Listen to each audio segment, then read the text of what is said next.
Hello दोस्तों, welcome to Meera physio, a pan India chain of physiotherapy clinic. तो आज हम बात करेंगे फिजियोथेरेपी मैनेजमेंट वेबर सिंड्रोम का। ठीक है। वेबर सिंड्रोम क्या होता है? जो हमारा मिड ब्रेन होता है, हमारी ब्रेन स्टेम का सबसे ऊपरी हिस्सा होता है मिड ब्रेन।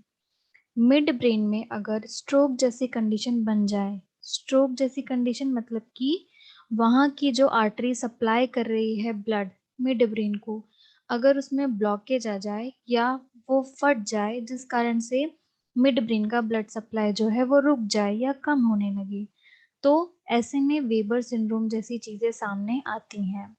या फिर मिड ब्रेन में ही ट्रॉमा हो जाए, मिड ब्रेन के ऊपर कोई गिर जाए, भारी सामान लग जाए, तो उस कारण से वो डैमेज हो जाए। इन सब कंडीशनों के कारण वेबर सिंड्रोम होता है। वेबर सिंड्रोम में क्या होता है कि लेटरल या मीडियल दो पार्ट में से जिस साइड का हमारा मिड ब्रेन डैमेज होता है, उसकी अपोजिट साइड का हाफ ऑफ द बॉडी जो होती है, आधी बॉडी पैरालाइज्ड हो जाती है। ठीक है।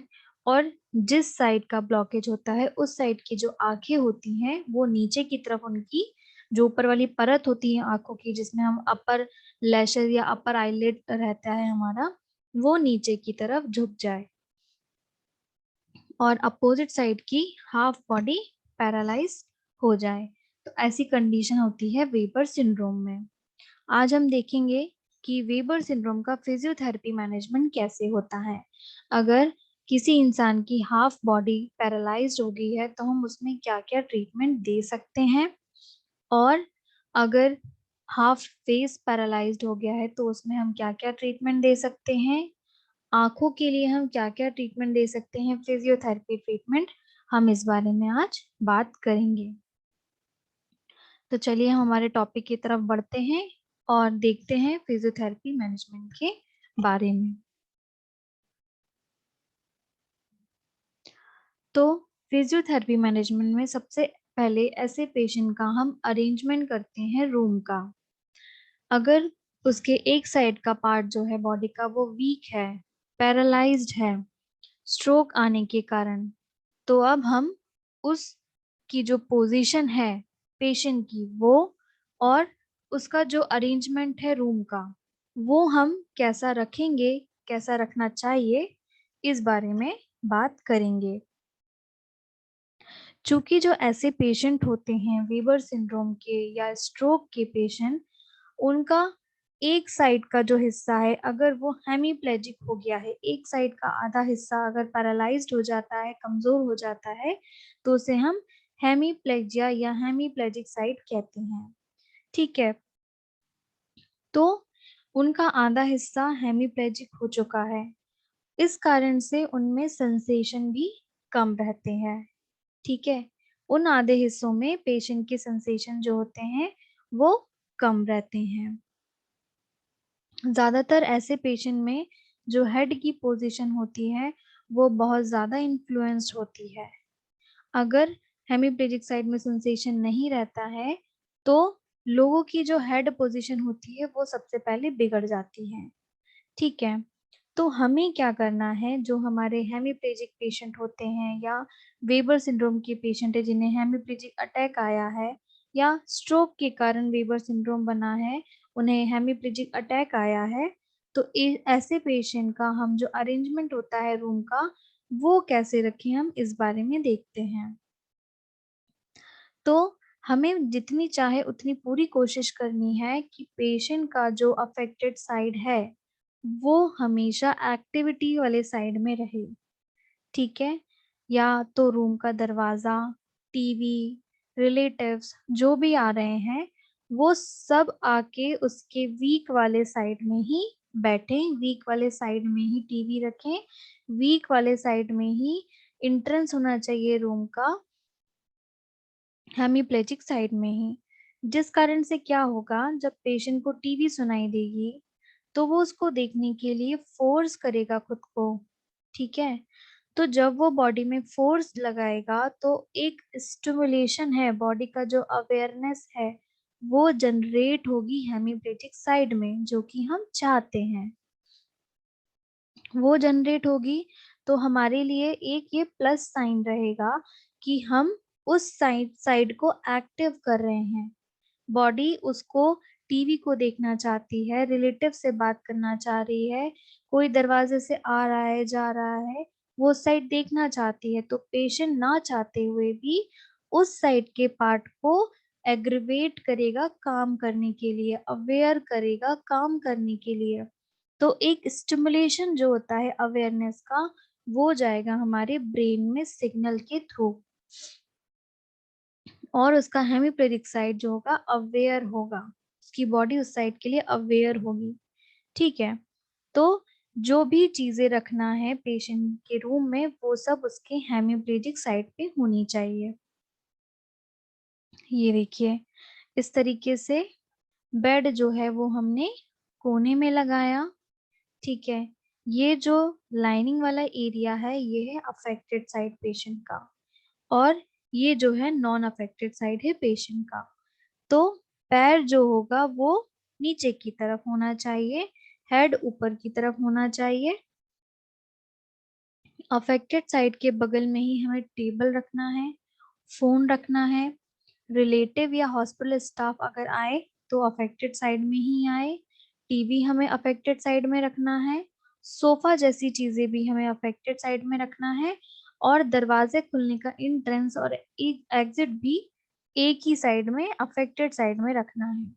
तो कुछ इस तरीके का हम रूम अरेंजमेंट रखते हैं जो कि पेशेंट की अफेक्टेड साइड में रखते हैं, जो कि पेशेंट के लिए काफी हेल्पफुल होता है उसके हेमिप्लेजिक साइड को अवेयर करने के लिए, उसमें सेंसरी स्टिमुलेशन भेजने के लिए। अब आती है पेशेंट की पोजीशन। अगर पेशेंट का हाफ बॉडी साइड जो है वो पैरालाइज्ड है, वीक है, सेंसेशन कम है, तो अगर उसमें हमने सही पोजीशन नहीं दी उसको, तो धीरे धीरे क्या होगा, वो एक कॉन्ट्रैक्चर डेवलप कर लेगा। ठीक है, उसमें बहुत ज्यादा स्पास्टिसिटी डेवलप हो जाएगी जो कि कंट्रोल नहीं होगी, और इस कारण से उसका जो इम्प्रूवमेंट आएगा बॉडी में वो लेट आएगा, लास्ट स्टेज में आएगा, देरी हो जाएगी उसकी रिकवरी आने में। क्या होता है जब पेशेंट का जो वीक साइड होता है वो अगर वहाँ सेंसेशन नहीं हो, अवेयरनेस नहीं है, तो पेशेंट जैसे चाहे वैसा पड़ा रहता है। तो पड़े पड़े मसल्स में क्या होता है, जकड़न आ जाती है। जकड़न आ जाने के कारण कॉन्ट्रैक्चर डेवलप हो जाते हैं। कॉन्ट्रैक्चर यानी कि हाथ नॉर्मल पोजीशन में नहीं रहता, वो किसी दूसरी पोजीशन में आके अकड़ जाता है। ज्यादातर ऐसे पेशेंट में कोहनी का फ्लेक्शन डिफॉर्मिटी देखने को मिलती है, और रिस्ट की, कलाई की भी फ्लेक्शन डिफॉर्मिटी देखने को मिलती है। शोल्डर में, कंधे में अंदर की तरफ अडक्शन और एक्सटर्नल रोटेशन डिफॉर्मिटी देखने को मिलती है। तो अगर पेशेंट की पोजीशन पे सही तरीके से ध्यान नहीं दिया गया तो ऐसे पेशेंट में डिफॉर्मिटी डेवलप हो जाती है। तो इसके लिए पेशेंट में हमें स्पास्टिसिटी को कम करना रहता है और प्रॉपर पोजीशन देनी रहती है। ऐसे पेशेंट में यूजुअली हम साइड लाइन और सुपाइन पोजीशन को जनरली अवॉइड करते हैं। ठीक है, यानी कि सीधा सोना और एक करवट पे सोने को हम उन्हें अवॉइड करते हैं। तो पर किसी कारणवश अगर ये पोजीशन देनी पड़ती है तो कैसे दे सकते हैं, इस बारे में भी मैं आपको बताऊंगी। अगर पेशेंट को उसके अफेक्टेड साइड में, यानी कि जहाँ पे उसको हेमीप्लेजिया हुआ है उस साइड में अगर लिटाना है, ठीक है, अफेक्टेड साइड में उसकी पोजीशन रखनी है, तो उसे हम कैसी पोजीशन देते हैं ये देखते हैं। शोल्डर जो रहेगा, उसका कंधा जो रहेगा वो प्रोट्रैक्टेड रहेगा और फ्लेक्शन में रहेगा। ठीक है,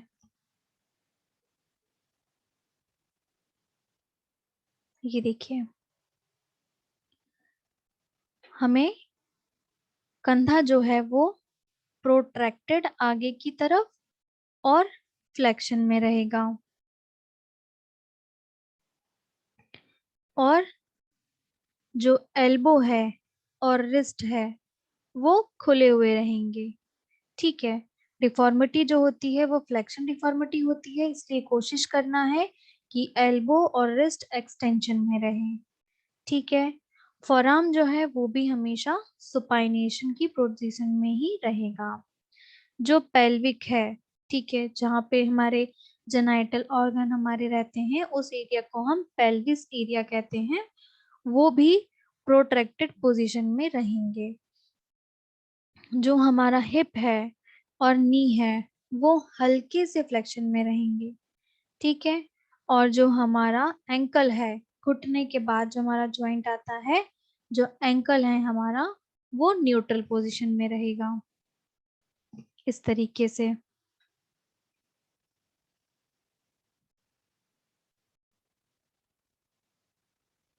एक पिलो जो होगा वो हम पेशेंट के सर के नीचे रखेंगे, दूसरा पिलो हम पेशेंट के नॉन अफेक्टेड साइड वाले कंधे के नीचे रखेंगे, ताकि हमारे पेशेंट का जो अफेक्टेड कंधा है वो प्रोटेक्शन में आए। ठीक है, हाथ जो है वो फ्लेक्शन में रहेगा और जो कोहनी है और रिस्ट है वो एक्सटेंशन में रहेंगे। जो हिप है, जो पेल्विक एरिया है, वो प्रोटेक्शन में रहेगा।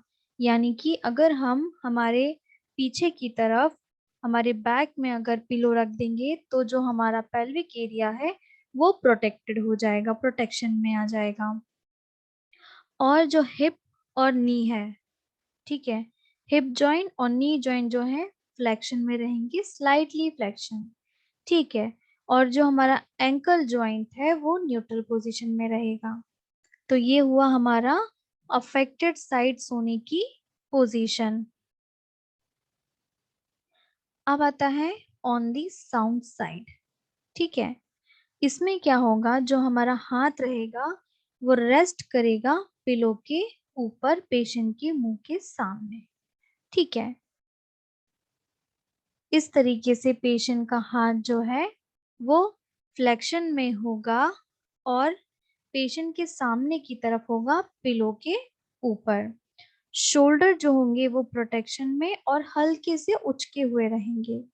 ठीक है, शोल्डर हल्के से अडक्शन और फ्लेक्शन में रहेंगे, एल्बो और रिस्ट हमेशा की तरह एक्सटेंशन में रहेगी, फॉरआर्म जो है वो सुपाइन पोजीशन में रहेगा, पेल्विक फिर से हमें प्रोटेक्शन में रखना है, हिप और स्लाइटली अबडक्शन और फ्लेक्शन में रहेगा। ठीक है, नी फ्लेक्शन में रहेगा और एंकल न्यूट्रल पोजीशन में रहेगा। ठीक है, हमारा एंकल न्यूट्रल पोजीशन में, हिप हिप और नी फ्लेक्शन और अडक्शन में, और शोल्डर प्रोटेक्टेड, पेल्विक प्रोटेक्टेड। ठीक है, तो ये भी हमारा साउंड साइड की पोजीशन हुई। अब ये बात हुई बॉडी की, अब बात होती है उंगलियों की। भले बहुत छोटी छोटी सी उंगलियां होती हैं पर इनमें भी डिफॉर्मिटी हो जाती है। उंगलियों में अक्सर फिंगर की फ्लेक्शन डिफॉर्मिटी होती है।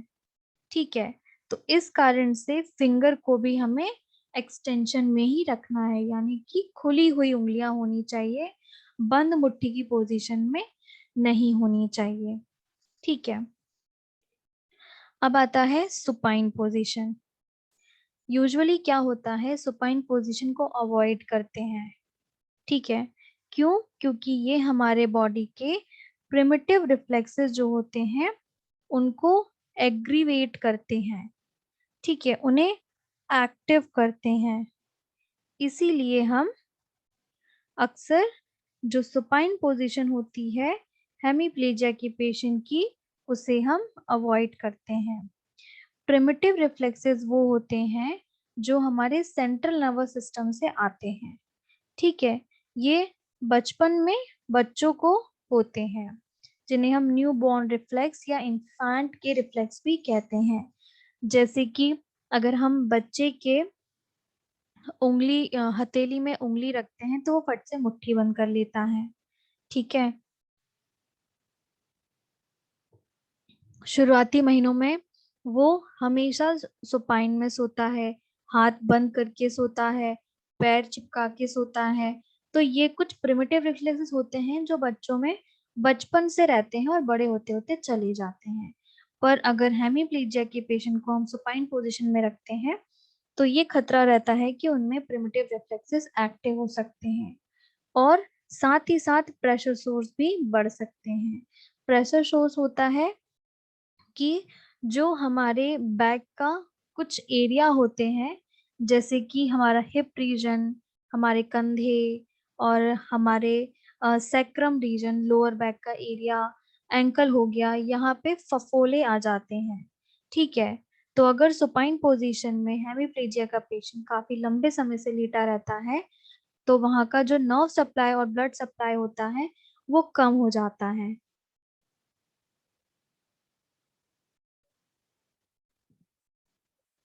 इस कारण से प्रेशर सोर्स बन जाते हैं। तो इसीलिए सुपाइन पोजीशन को अवॉइड करना चाहिए, क्योंकि ये प्रिमिटिव रिफ्लेक्सेस को एक्टिव करता है और चांसेस रहते हैं प्रेशर सोर्स के बढ़ने के।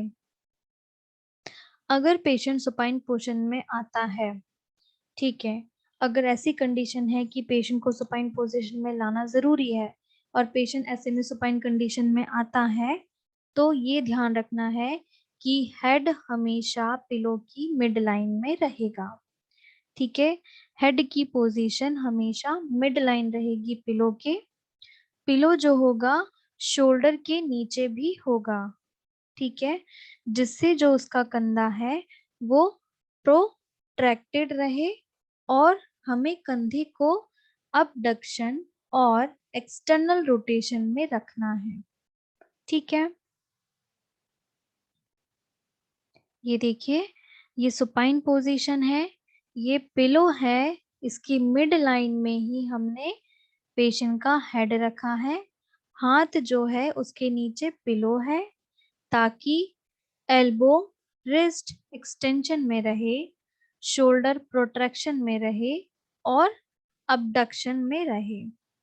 ठीक है, फिर जो सुपाइन है, सुपाइनेशन है, जो फोरआर्म है वो सुपाइनेशन में रहेगा, एल्बो, फिंगर और रिस्ट एक्सटेंशन में रहेंगी। मैंने अभी आपको बताया कि एल्बो, रिस्ट और फिंगर एक्सटेंशन में, फोरआर्म जो है वो सुपाइनेशन में यानी कि सीधा एकदम, शोल्डर अबडक्शन में और एक्सटर्नल रोटेशन में, और शोल्डर के नीचे और एल्बो और रिस्ट के नीचे पिलो रखना है। ठीक है, फिर पिलो हमें पेल्विस के नीचे भी रखना है ताकि उसके जो लेग है वो न्यूट्रल रहे, एंकल भी न्यूट्रल पोजीशन में रहे, यानी कि 90 डिग्री का डॉर्सिफ्लेक्शन पिलो से। ठीक है, हिप हल्के से अबडक्शन में हम रख सकते हैं। ये देखिए, इस तरीके से पेल्विक रीजन के नीचे भी पिलो रख सकते हैं। अगर न्यूट्रल पोजीशन नहीं आ रही है पेशेंट के अफेक्टेड साइड की, तो इस तरीके का एल स्प्लिंट भी हम पेशेंट को दे सकते हैं।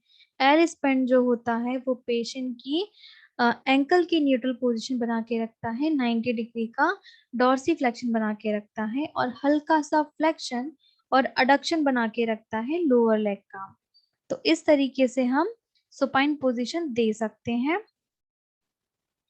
अगर हम करेक्ट पोजीशन करते हैं पेशेंट की, तो वो जो स्पास्टिसिटी डेवलपमेंट है उसको कंट्रोल कर देंगी करेक्ट पोजीशन, और साथ ही साथ वो कम करेगी सिनर्जी की कंडीशन जो कि स्पास्टिसिटी के स्टेज में आता है। सिनर्जी एक एबनॉर्मल मास मूवमेंट पैटर्न होता है, यानी कि एकदम मसल जो होती है लटकी हुई हो जाती है और अलग ही तरीके का पैटर्न उसमें आ जाता है, वो कॉन्ट्रैक्चर डेवलप कर लेती है।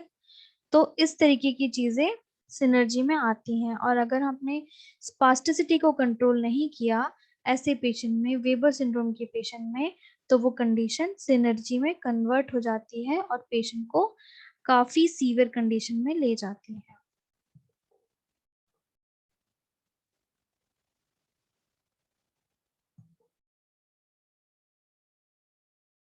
ये थी पेशेंट की सुपाइन पोजीशन। अब आएगी पेशेंट की सिटिंग पोजीशन। हमें पेशेंट को सिटिंग में भी लाना जरूरी है, क्योंकि बार बार अगर हम पेशेंट की पोजीशन चेंज करेंगे तो इससे उसकी बॉडी के प्रेशर सोर्स की एरियाज के ऊपर जो प्रेशर पड़ेगा वो डिस्ट्रीब्यूट होता रहेगा, बढ़ता रहेगा। ऐसे पेशेंट में चांसेस कम होते हैं प्रेशर सोर्स डेवलप होने के, जिनको हम हर 2 घंटे में पोजीशन बदल बदल के देते हैं। सिटिंग पोजीशन जो होती है ऐसे पेशेंट के लिए काफी शॉर्ट टाइम के लिए दी जाती है। ज्यादा लंबे समय तक हमें पेशेंट को सिटिंग में नहीं लेना चाहिए वेबर सिंड्रोम के। ठीक है, स्पेशली बेड पर हेमीप्लेजिया का पेशेंट, वेबर सिंड्रोम का पेशेंट, उन्हें बेड पे हमें सिटिंग पोजीशन नहीं देनी चाहिए। ऐसे पेशेंट का बेटर है कि हम उन्हें कुर्सी पे ही बिठाएं अगर पॉसिबल हो सके तो।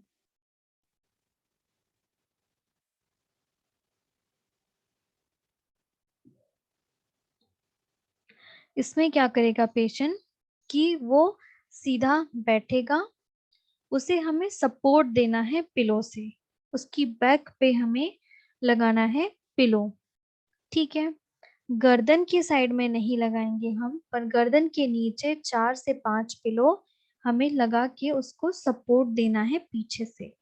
ठीक है, कोशिश हमेशा ये करें कि पेशेंट ऐसी पोजीशन पे बैठे कि पीछे उसको टिकने की जगह हो, और आराम से उसके बीच में और उस टिकने वाली रिजिड मटेरियल के बीच में हम पिलो प्लेस कर सकें। ध्यान रखिएगा, पिलो हमें गर्दन पे नहीं लगाने हैं। ठीक है, दोनों हाथ जो हैं वो सामने की तरफ पिलो के ऊपर रहेंगे, लेग जो है वो एकदम एक्सटेंडेड रहेंगे, ताकि जो बटक्स एरिया है, जो हिप एरिया है जिस पे वेट आता है हमारा, उस पे प्रॉपर वेट आए। ठीक है, दोनों हाथ सामने की तरफ फॉरवर्ड प्लेस रहेंगे, उनके नीचे हमें पिलो रखना है, लेग एक्सटेंडेड रहेंगे, और बटक्स वेट बियरिंग होने चाहिए। ठीक है, उन पे वेट पड़ना चाहिए। अब sitting position with the leg out of the bed. अभी हम हमारे पेशेंट को बेड पे ही बिठा रहे थे। अब अगर कंडीशन ये है कि पेशेंट को बेड पे बिठाना है, पैर बाहर होने चाहिए, लटके होने चाहिए, जिससे कि क्या हो, ग्रेविटी काम करे हमारी काफ मसल्स पे। काफ मसल्स का काम होता है पंपिंग एक्शन करके हमारे ब्लड को सप्लाई करना डीऑक्सीजनेटेड ब्लड का, यानी कि ऑक्सीजन हीन ब्लड का सप्लाई वापस ऊपर जाए, जिससे हमारे बॉडी का ब्लड पंप प्रॉपर हो। तो ये काम होता है काफ का। काफ ये काम इजीली कर पाती है क्योंकि ग्रेविटी असिस्ट करती है, ग्रेविटी के अगेंस्ट काम करती है। तो कोई भी चीज ग्रेविटी के अगेंस्ट जाती है तो वो रेजिस्टेंस के साथ काम करती है। तो जहां भी रेजिस्टेंस प्रोवाइड होगा उस मसल में स्ट्रेंथन आएगी, ब्लड फ्लो बढ़ेगा। तो इस कारण से हमें हमारे हेमीप्लेजिक पेशेंट को और वेबर सिंड्रोम के पेशेंट को ऐसी पोजीशन देनी चाहिए ताकि उसके पैर लटके रहें, ब्लड का सर्कुलेशन भी बढ़े और वो धीरे धीरे प्रोग्रेशन में आए। तो इस पोजीशन के लिए चेस्ट का एक्सपेंशन बहुत जरूरी है। ऐसे पेशेंट के चेस्ट जो होते हैं एकदम सिकुड़े हो जाते हैं। ठीक है, उनके दोनों हाथ घूम के आगे की तरफ आ जाते हैं, वो लोग, उनका पोस्चर आगे की तरफ फॉरवर्ड रहता है पूरा, तो उनको सांस लेने में भी दिक्कत आती है। तो वेबर सिंड्रोम के पेशेंट में अगर हम सिटिंग पोजीशन में चेस्ट एक्सपेंशन करवाएंगे तो सांस ना आने जैसी जो तकलीफ हुई है पेशेंट को, वो धीरे धीरे कम होगी। ठीक है, पेशेंट को के सामने हमें खड़ा रहना है, उसके करीब रहना है अफेक्टेड साइड के, ताकि अगर उसको कंट्रोल करने में बैलेंस कोई दिक्कत आए तो आप उसे तुरंत पकड़ लें।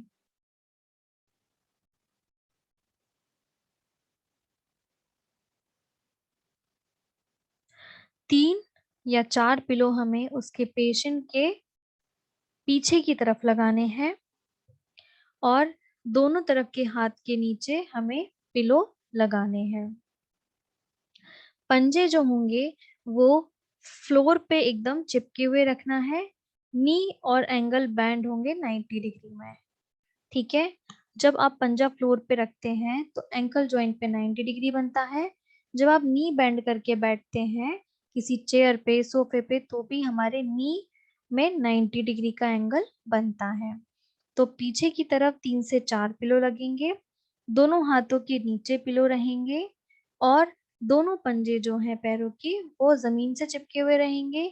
नी और एंकल जो है वो 90 डिग्री का एंगल मेंटेन करेंगे।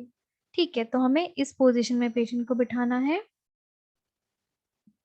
अब हमें पेशेंट को बिठाना है चेयर या व्हील चेयर पे।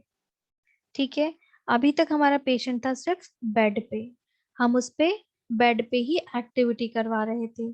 अब हम पेशेंट को लाएंगे चेयर या व्हील चेयर पे। तो इसके लिए पेशेंट का बिल्ड करना चाहिए टॉलरेंस पावर, मैक्सिमम स्टिमुलेशन और सेंस ऑफ द नॉर्मैलिटी। ठीक है, यानी कि पेशेंट थोड़ा टॉलरेट करे चीजों को, उसका स्टिमुलेशन अच्छा हो और सेंस हो, अच्छी सेंस हो बॉडी में। हमें सबसे ज्यादा ये ध्यान रखना है पोजीशन का। तो इस पोजीशन में हेड हमेशा पेल्विस के ऊपर रहना चाहिए। देखिए इस तरीके से, ये देखिए हेड पेल्विस के ऊपर है, पेल्विस एरिया ये होता है, तो हेड जो है वो पेल्विस एरिया के ऊपर है। फिर दोनों हाथ जो होंगे वो प्रोटेक्टेड रहेंगे आगे की तरफ और सपोर्टेड रहेंगे। हिप और नी में 90 डिग्री का फ्लेक्शन होगा। एक्सटेंशन होगा लंबर रीजन में, यानी कि बैक का निचला हुआ हिस्सा, कमर। ठीक है, पंजे दोनों न्यूट्रल पोजीशन में रहेंगे और नीचे जमीन में सपोर्टेड रहेंगे। वेट जो है दोनों बटक्स पे, दोनों हिप्स पे इक्वली डिस्ट्रीब्यूट होना चाहिए। ठीक है, ये देखिए पेशेंट अगर चेयर या व्हील चेयर पे है तो इस तरीके से अफेक्टेड साइड वाले हिस्से में हम 2 पिलो लगा देंगे। ठीक है, बेड के पास चेयर पे बैठा है तो 2 पिलो लगा दिए, उसके ऊपर हाथ रखा। ठीक है, व्हील चेयर पे है तो व्हील चेयर के एक साइड के ऊपर हमने पिलो लगाया, उसके ऊपर हाथ का सपोर्ट किया। जो उसके पंजे हैं वो जमीन से चिपके होंगे, 90 डिग्री का एंगल बनाएंगे। ठीक है,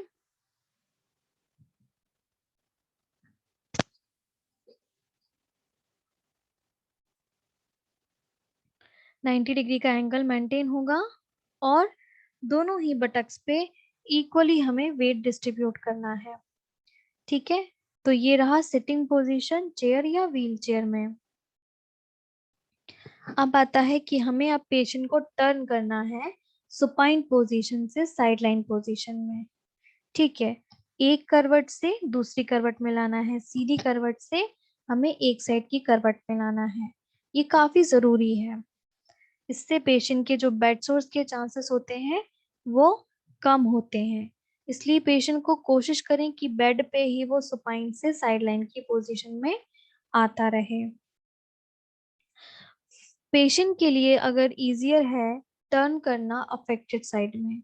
ठीक है, यूजुअली जो लोअर लिम्ब की पावर होती है, जो हमारी नॉर्मल लिम्ब पावर होती है, अगर उसका इस्तेमाल करे पेशेंट तो उसके लिए बहुत इजी होता है कि वो अफेक्टेड साइड में टर्न हो जाता है। अफेक्टेड आर्म जो होता है उसमें रिस्ट से अनअफेक्टेड हैंड को रोल करते हुए अफेक्टेड साइड में वो आ जाता है। ठीक है, किसी भी हिस्सा बॉडी का आधा हिस्सा पैरालाइज्ड है आधा नहीं है तो ये बहुत आसान है कि पेशेंट अफेक्टेड साइड में लेट जाए, अफेक्टेड साइड में करवट ले ले। बट डिफिकल्टी आती है जब अनअफेक्टेड साइड में करवट लेना रहता है। करवट हमें पेशेंट को दोनों साइड ही दिलानी है, उसके अफेक्टेड साइड में भी उसके अनअफेक्टेड साइड में भी। तो दिक्कत पेशेंट को तब होती है जब उसको अपने वीक पार्ट को, अपने पैरालाइज पार्ट को उठा के एक करवट में बदलना है, अनअफेक्टेड साइड वाली करवट में लाना है। तो अब ये कैसे करते हैं इस बारे में देखते हैं।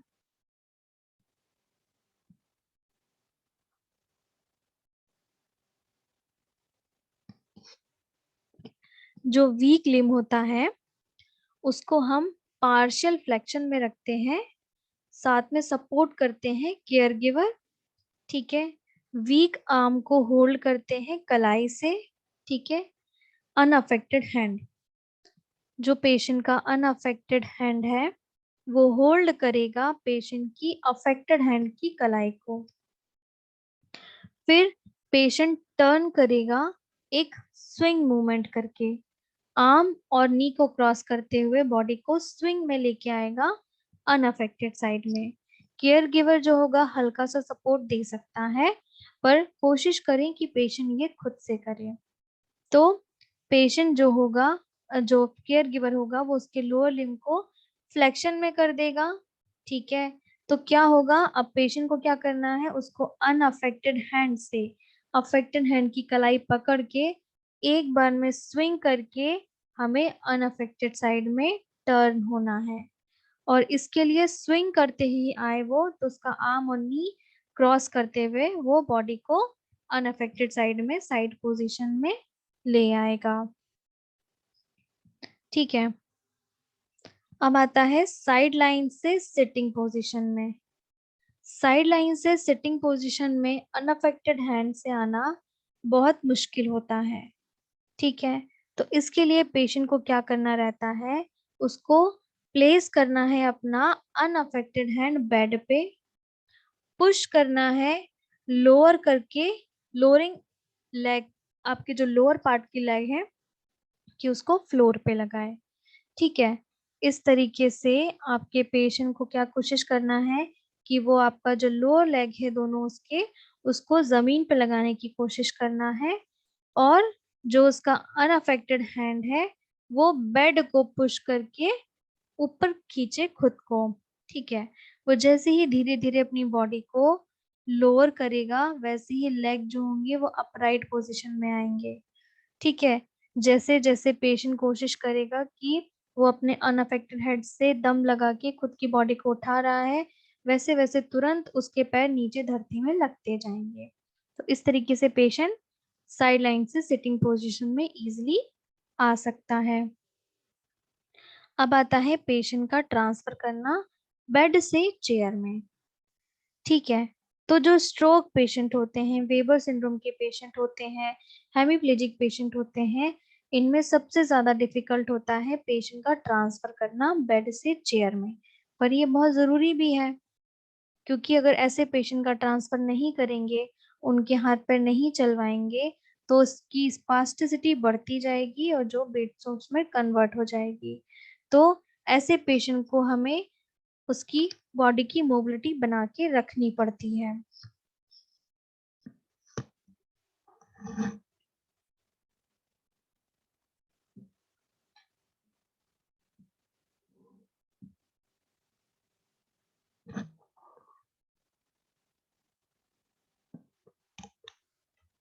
अब क्या करना है पेशेंट को कि बेड ट्रांसफर के लिए हमेशा एक प्रॉपर टेक्निक का इस्तेमाल करें। किसी भी टेक्निक को इस्तेमाल ना करें। हमेशा जो नर्सिंग स्टाफ है, जो फिजियोथेरेपिस्ट है, वो आपको सिखा देंगे कि कैसे आपको ट्रांसफर करना है बेड से चेयर में, तो वो ज़्यादा सेफ रहेगा। क्योंकि आप अगर खुद से कोशिश करेंगे ट्रांसफर करने की, तो हो सकता है कि कुछ कॉम्प्लिकेशन आ जाए। अब ये डिपेंड करता है कि पेशेंट की जो डिसेबिलिटी है, जो हेमीप्लेजिया है, वो किस डिग्री का है, उसको असिस्टेंट की जरूरत है या नहीं है, वो मीडियम असिस्टेंट में ट्रांसफर हो जाएगा या उसको मिनिमल असिस्टेंट लगेगा ट्रांसफर होने में। तो ये सब डिपेंड करता है पेशेंट की लेवल ऑफ डिसेबिलिटी पे। प्रॉपर ट्रांसफर टेक्निक जो होती है वो कम करती है चांसेस इंजरी होने के, पेशेंट का भी और केयर गिवर का भी। तो हमेशा कोशिश करें कि जब तक कोई सुपरविजन में ना हो तब तक ट्रांसफर ना करें पेशेंट को बेड से चेयर में। तो इसके लिए सबसे पहला शुरू होता है कि हमेशा ऐसा कुछ करने से पहले पेशेंट को एक्सप्लेन कर दें कि आप क्या करने वाले हैं, क्या करना चाहते हैं, ताकि वो खुद को मेंटली प्रिपेयर कर ले। ठीक है। कभी भी पेशेंट के आर्म को खींचना नहीं है ट्रांसफर के दौरान, नहीं तो कंधा लचक सकता है। ठीक है।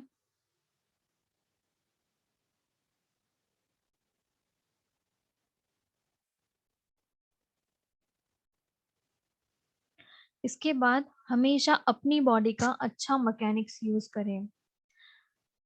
आपकी बॉडी जो केयर गिवर उठाना चाह रहा है उसकी बैक हमेशा स्ट्रेट होनी चाहिए, लेग थोड़े बेंड होने चाहिए ताकि वो बैक इंजरी को अवॉइड कर सके। ठीक है। जो चेयर है वो या व्हील चेयर है वो बेड से पैरेलल लगी होनी चाहिए और पास में होनी चाहिए। व्हील चेयर लॉक होनी चाहिए। पेशेंट के सामने खड़े हो।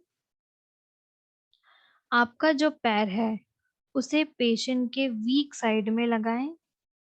ठीक है। पेशेंट और आपकी बॉडी के बीच में कम गैप रखें। पेशेंट के हाथों से आप अपनी बॉडी को रैप करवाएं। पेशेंट को एक्सप्लेन करें कि हमें क्या करना है और फिर उसको पुश करें साउंड लेग से उसके पेशेंट की साउंड साइड से, यानी कि जो अनअफेक्टेड साइड है वहां से पुश करके पेशेंट को उठाना है। काउंट करें 1 2 3। ऑन 3 पे आके फट से वेट बैक करें। हेल्प करे पेशेंट को कि वो फट से स्टैंड हो जाए। स्टैंड में आने के बाद पेशेंट के बैक को स्ट्रेट करे, लेग को बेंड करे, टर्न करे उसको फीट को पीछे की तरफ नहीं, एक सही अलाइनमेंट में, जिससे वो चेयर पे बैठ सके। फिर धीरे धीरे करके उसे नीचे की तरफ बिठा दे। कोशिश करें कि जब वो चेयर पे बैठे तो सेंटर एरिया होना चाहिए चेयर का। ठीक है। टेढ़ा होके ना बैठे, सेंटर एरिया में बैठे चेयर के। तो ये हुआ पेशेंट का सिटिंग से व्हील चेयर में ट्रांसफर।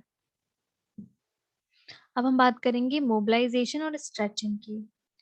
जब पेशेंट हेमीप्लेजिया के पेशेंट, वीबर सिंड्रोम के पेशेंट, इन पेशेंट में अगर मोबिलाइजेशन नहीं होता है, ठीक है, अगर मसल्स में हम काम नहीं करते हैं, उसको पड़े रहने देते हैं, तो वो पेशेंट तब भी फ्लैसिड स्टेज में ही रहता है। तो फ्लैसिड स्टेज को दूर करने के लिए जेंटल पैसिव एक्सरसाइजेस, जो कि मैं अभी आगे बताऊंगी आपको, और स्ट्रेचिंग बाय आर्टिकुलर मसल्स की। बाय आर्टिकुलर मसल्स वो होती हैं जो दो जॉइंट से जुड़ी हुई होती हैं। बहुत सारी मसल्स ऐसी होती हैं जो सिंगल जॉइंट से जुड़ी होती हैं, पर बहुत सारी मसल ऐसी होती हैं जो दो जॉइंट से जुड़ती हैं। उन्हें हम बाई आर्टिकुलर मसल्स कहते हैं।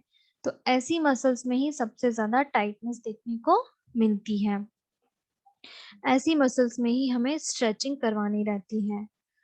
तो ऐसी मसल्स होती हैं आपकी टेंडन एक्राइलस, आपके घुटने, आपके एंकल के पीछे होती है। हैमस्ट्रिंग आगे की तरफ, क्वाड्रिसेप्स पीछे की तरफ जांघों में, अडक्टार्स आपका बाहर की तरफ, tensor facial latte, biceps, wrist, ये सब को हमें स्ट्रेच रखना है। पैसिव स्ट्रेचिंग जो है हम इन पेशेंट को दे सकते हैं, पैसिव मूवमेंट भी करवा सकते हैं जॉइंट्स में, ताकि पेशेंट का जो मसल्स है उसका मेमोरी बनी रहे कि उसमें मूवमेंट है, वो कॉन्ट्रैक्चर या स्पास्टिसिटी की कंडीशन में ना जा पाए, उसमें एक याददाश्त बनी रहे कि मुझे मूवमेंट करना है। ठीक है। तो हम बात करेंगे पैसिव रूम एक्सरसाइजेस की।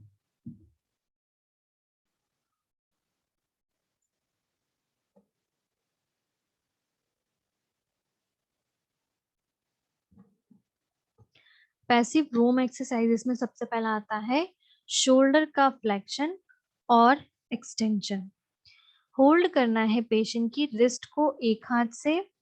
ठीक है। फिर दूसरे हाथ से पेशेंट के हाथ को पकड़ना है एल्बो जॉइंट की तरफ से।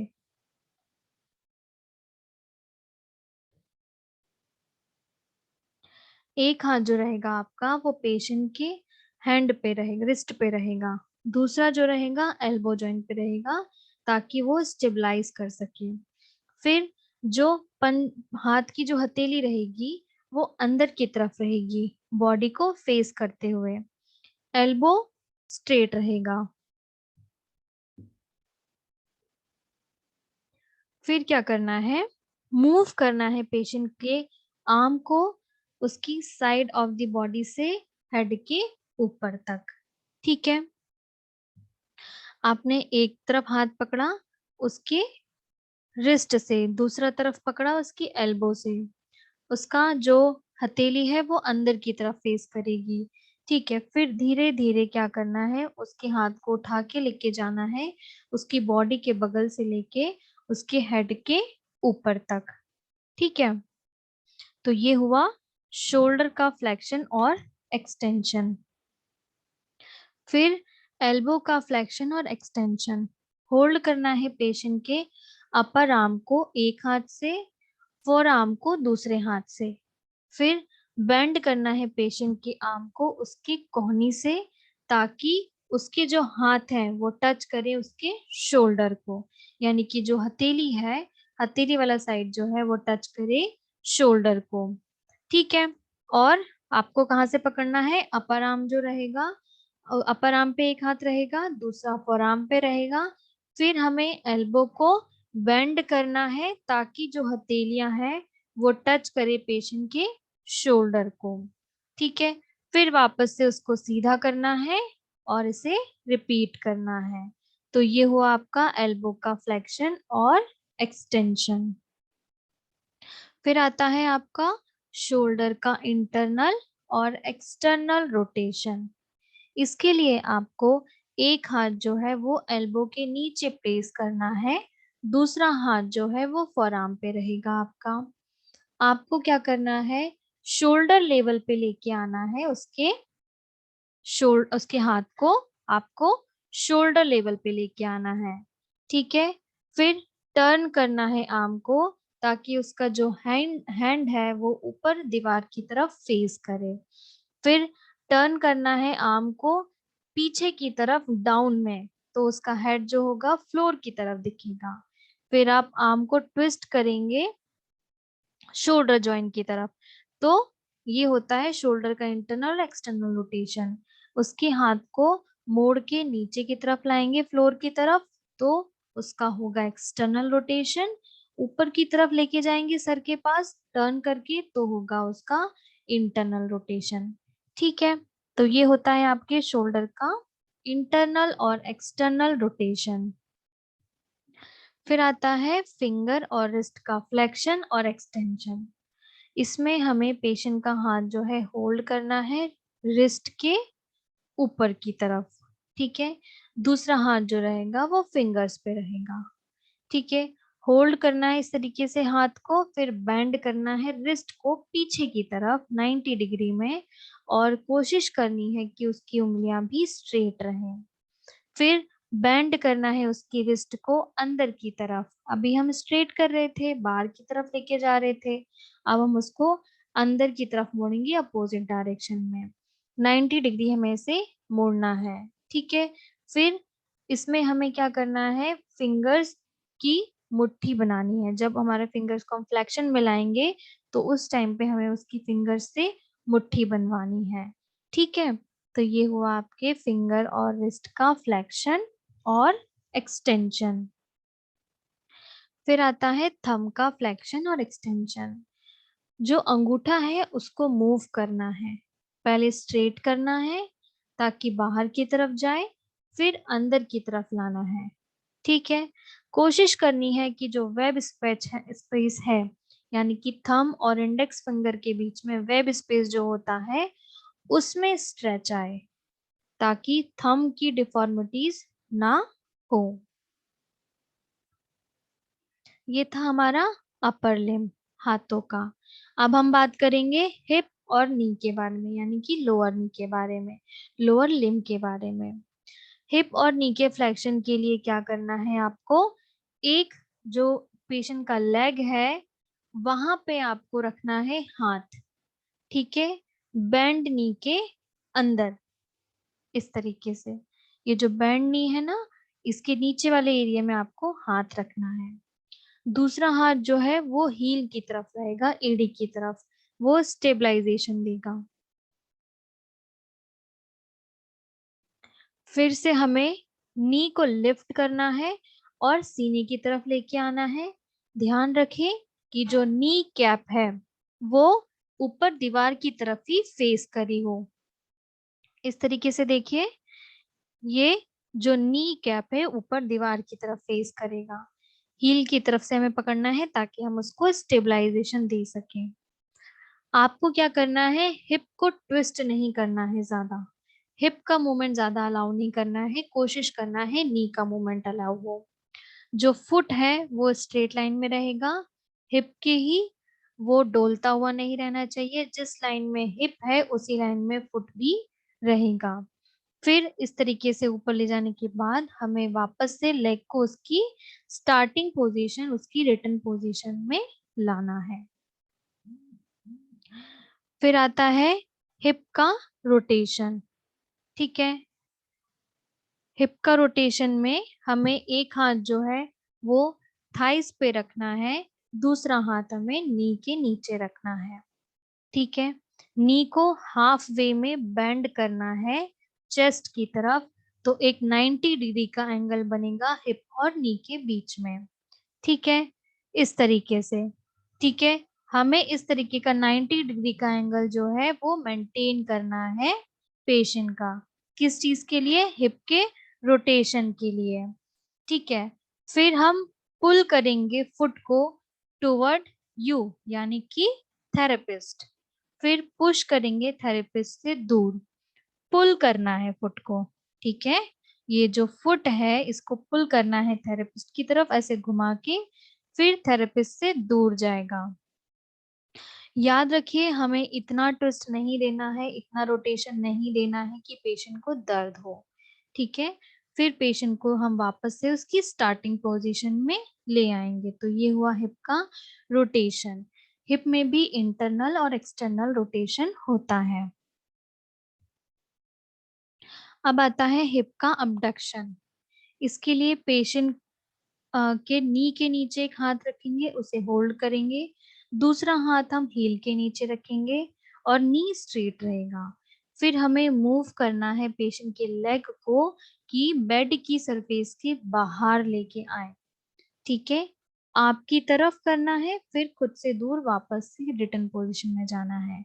कोशिश करना है 45 डिग्री तक हम उसका अबडक्शन करवाएं, इस तरीके से। ठीक है, अपने पास लेके जाना है पैर को, फिर वापस लाना है। ठीक है, कोशिश करना है कि 45 डिग्री का एंगल बनना चाहिए। ध्यान रखें कि जो अपोजिट लेग है वो स्ट्रेट रहे, उसको नहीं मोड़े, वो साथ में मूव ना हो। ठीक है, फिर वापस से नॉर्मल पोजीशन में आ जाना है। फिर आता है एंकल का रोटेशन। इसके लिए हमारा जो पेशेंट का नी है वो स्ट्रेट रहेगा, एक हाथ जो है वो एंकल पे रहेगा, दूसरा हाथ फुट पे रहेगा।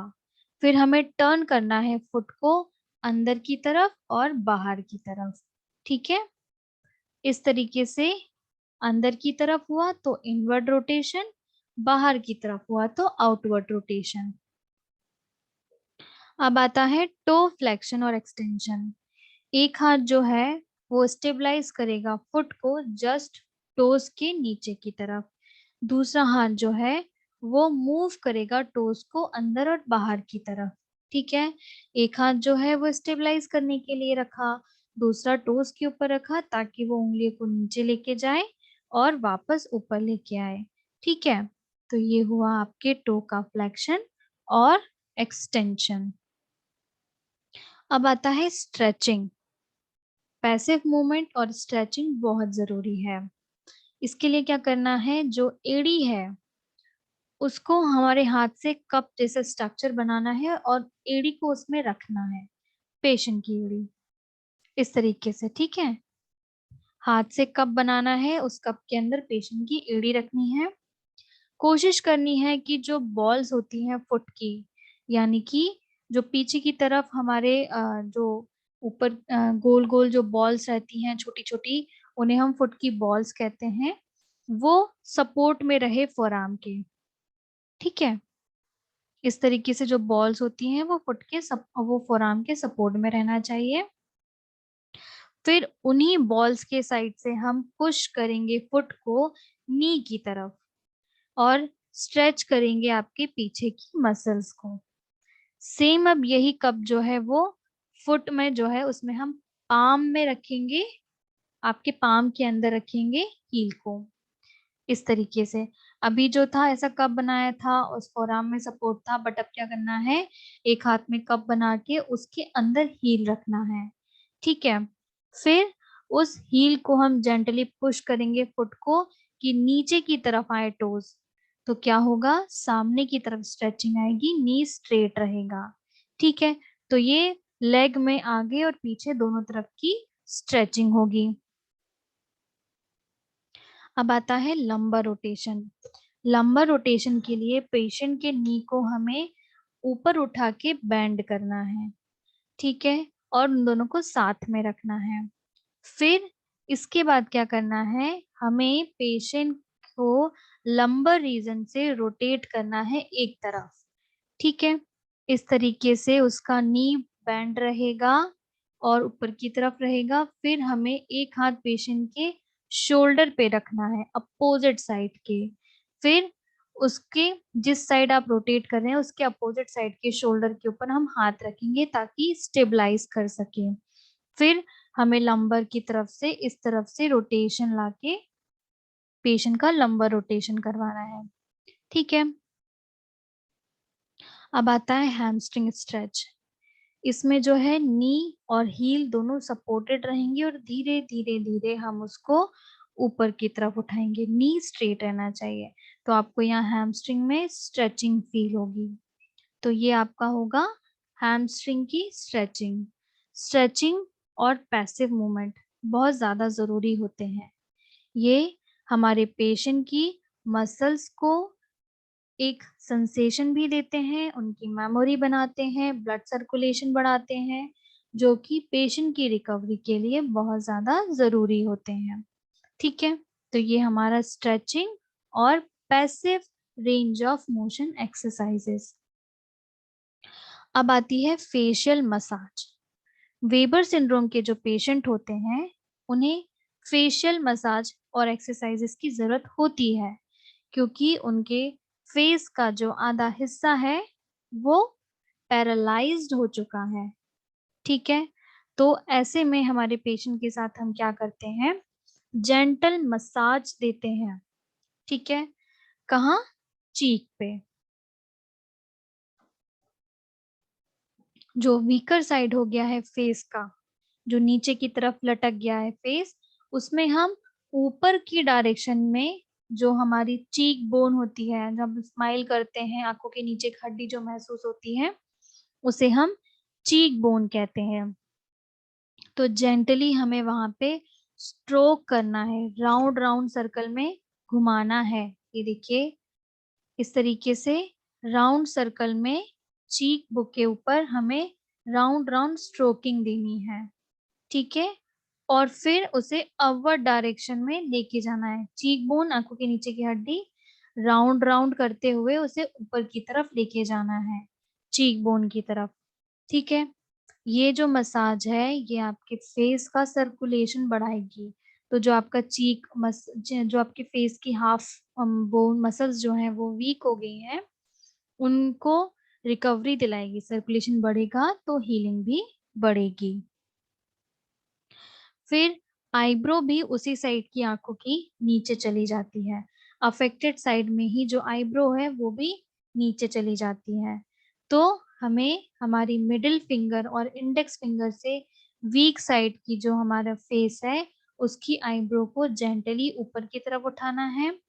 फिर फिंगर को यूज करके असिस्ट करना है कि वो वीकर साइड की आईलिड को भी क्लोज करे विथ आई क्लोजर। इस तरीके से देखिए, आईब्रो को ऊपर उठाना है मिडिल फिंगर और या फिर इंडेक्स फिंगर से, और फिर अपर आईलिड को बंद करना है। मेन दिक्कत ऐसे पेशेंट में यही आती है आंखों की, कि उनकी जिस साइड का उनको स्ट्रोक या ट्रॉमा या जो भी हुआ है मिड ब्रेन में,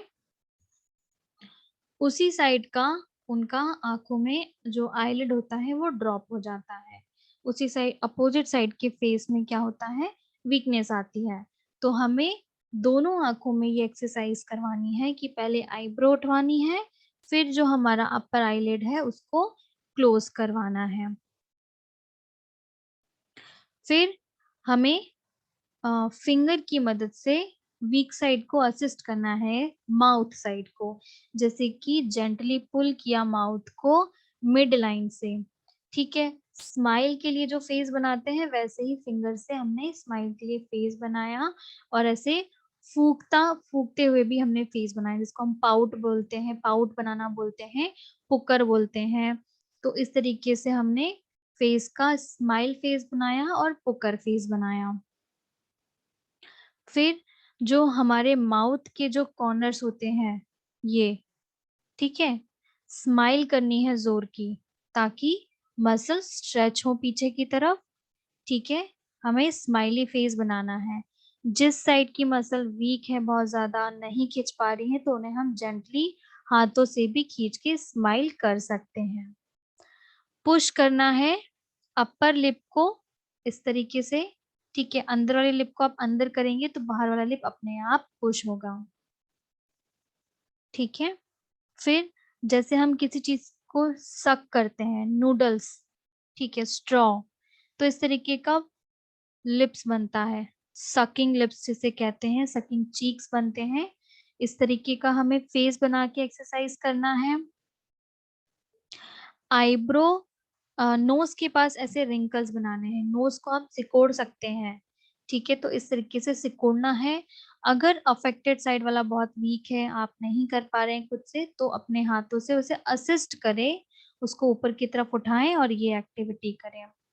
आईज को बहुत टाइटली क्लोज करना है, जोर से टाइट करके आंखों को बंद करना है, तो ताकि वो ऐसे स्क्रू टाइप का उनका फेस लगे।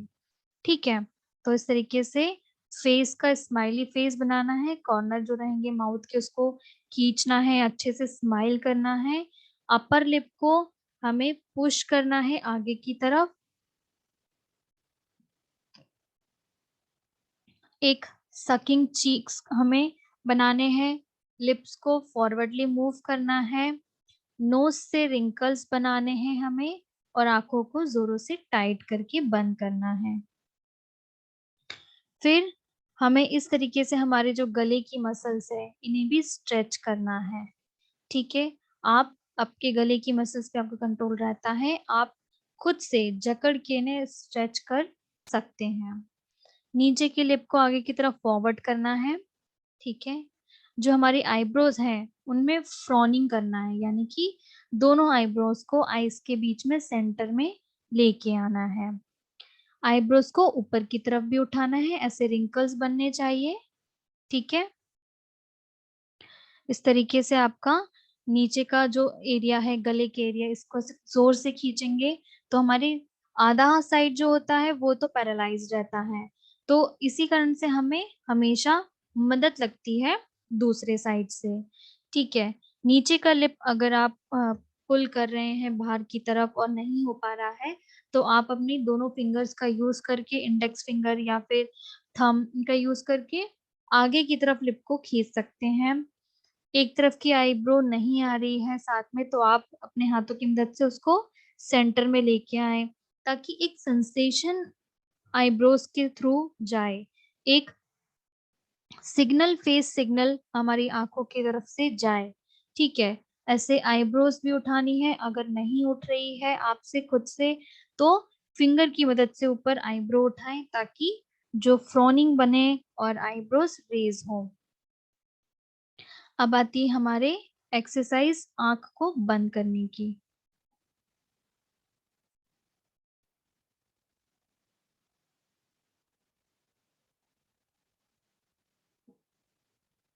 आंखों की एक्सरसाइज इसलिए जरूरी है क्योंकि जो वेबर सिंड्रोम के पेशेंट होते हैं उनमें आईलिड जो होती है, आंखों के ऊपर वाला जो हिस्सा होता है, ये जो हिस्सा है आंखों के ऊपर वाला, ये ड्रॉप हो जाता है, नीचे की तरफ गिर जाता है।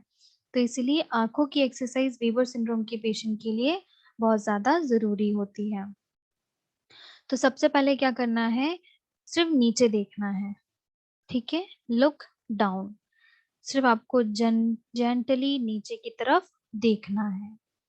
फिर जेंटली आपको क्या करना है, सेकंड में आपको प्लेस करना है आपकी बैक साइड, आपकी इंडेक्स फिंगर का जो नेल्स वाला एरिया है, जहाँ नाखून है, उसको आपको आपकी आईलिड के ऊपर रखना है और आँखों को बंद करना है, ठीक है? नाखून साइड वाला हिस्सा ध्यान रखें, नाखून साइड वाले हिस्से को आँख के ऊपर रखें और उसे जेंटली बस बंद करें, ठीक है? फिर इसके बाद जो आपका अपोज़िट हैंड है, जिस साइड की आँखें बंद कर रहे हैं उसके अपोज़िट जो हैंड है, वो ऊपर की तरफ आईब्रोज़ पे रहेगा और उसको स्ट्रेच करेगा। पूरी आईब्रो लाइन को स्ट्रेच करना है, ठीक है? इससे आपकी जो आँखें हैं, आईलिड जो हैं, वो जो स्टिफ हो गई हैं, लटक गई हैं, वो रिलैक्स होंगी, ठीक है? आँख बंद करने के बाद पूरी आईब्रो को वन बाय वन ऊपर की तरफ हमें स्ट्रेच करवाना है, ठीक है? फिर आता है एक जेंटली प्रेस करना है आईलिड को साथ में। अब दोनों आँखों को हमें साथ-साथ में बंद करना है। अभी तक हम अपने हाथों की मदद से बंद कर रहे थे। अब कोशिश करना है कि हम अपनी आँखों को ज़ोर से खुद से बंद करें। दोनों आँखें एक साथ बंद करें, ठीक है? फिर इसके बाद हमें अपनी आँखों को नैरो आइज़ के रूप में रखना है। जैसे कि जब हम किसी धूप को या लाइट को देखते हैं, तो हमारी आँखें कैसे छोटी हो जाती है अपने आप, आँखें बंद हो जाती है अपने आप, तो वही हमें नैरो आई बनानी है, ठीक है? तो ये था हमारे वेबर सिंड्रोम का फिज़ियोथेरेपी मैनेजमेंट, जिसमें आज हमने देखा फिज़ियोथेरेपी मैनेजमेंट हम वेबर सिंड्रोम में कैसे दे सकते हैं। तो मैं आशा करती हूँ कि आपको मेरा ये टॉपिक पसंद आया हो, आप सभी हेल्दी रहें और फिट रहें। Thank you so much.